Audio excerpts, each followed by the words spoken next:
کجا میخوای بری؟ بهزاد رفت که کیف کنه. بیا مامان بریم ماساژ بگیریم. مامان بریم ماساژ. تو ماساژ دوست داری؟ بندم؟ آره؟ بریم.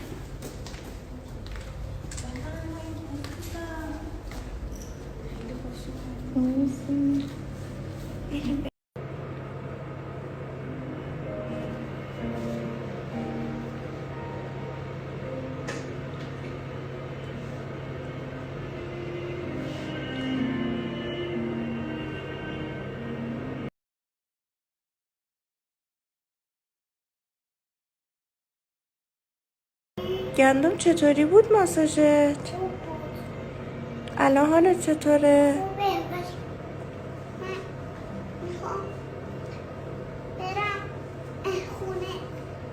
بخوابی؟ بهزاد شنیدم صدای خور و پفت میومده تا بیرون.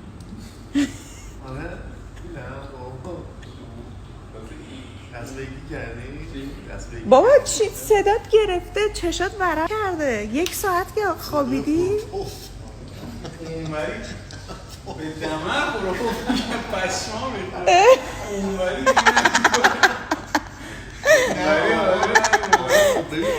توانش بالای تو غروب